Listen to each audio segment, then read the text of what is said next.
Hi class, welcome to another lecture about the addition of vector, and in this video I am going to show you the parallelogram method. By the help of parallelogram method, how you add vectors. And in what do I mean by parallelogram? Parallelogram is basically a shape in geometry. How this shape looks like this.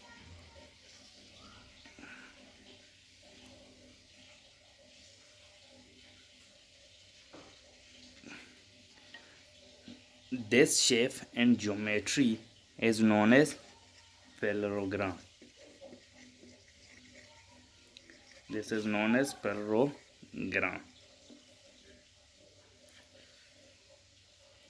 And with the help of this shape, we add vectors.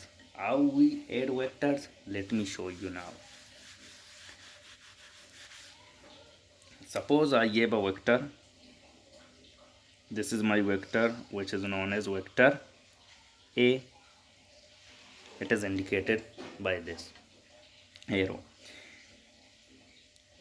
And when you are adding vectors with the help of parallelogram method, then remember one rule, that the tail to tail rule.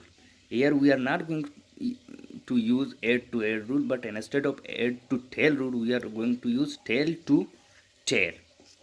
What do I mean by tail to tail?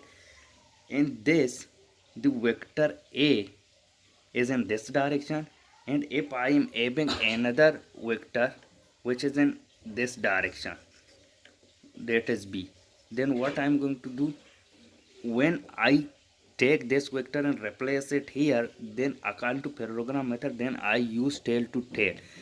I replace the tail of the second vector B into the tail of the first vector, which will be like this. It's like this. It is known as vector B. Now your adjacent side. What are the adjacent side? Adjacent side means like this.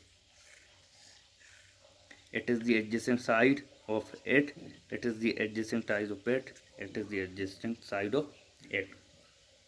And according to the head to tail to tail rule, now according to parallelogram method, then the image of A is going to be produced in here like this. Why? Because they are same in magnitude.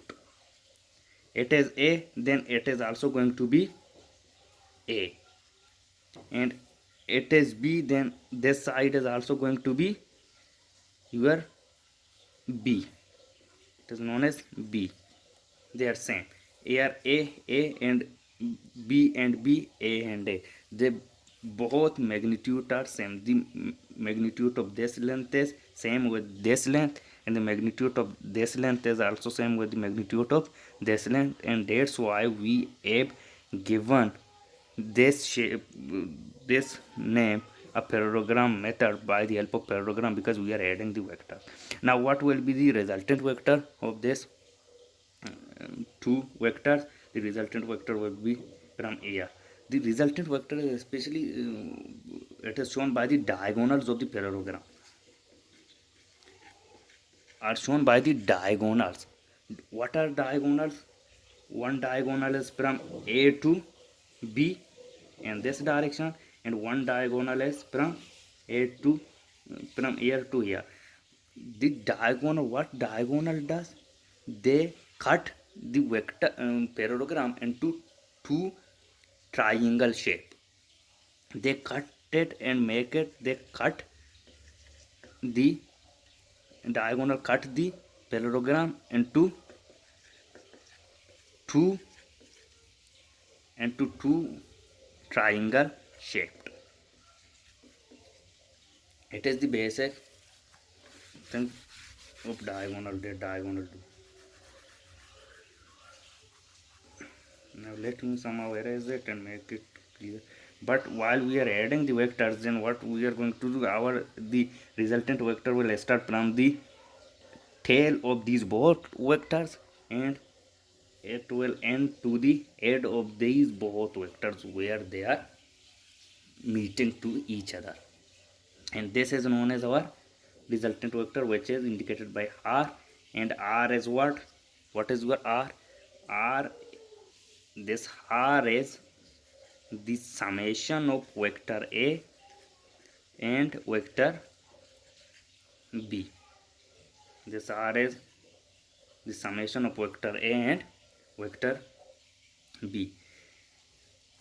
Now if I make this like this, then what are you seeing? You are just seeing a triangle that is from starting from here, that is your A and B.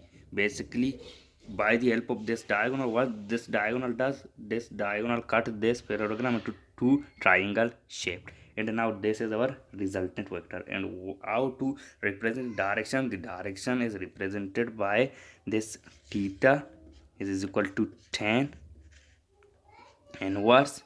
It will be your vector b divided by vector a. And how to drive this formula, we will do it in another lecture, but it was a simple introduction about how to use parallelogram method to add the vectors. I hope you enjoyed it. Thank you.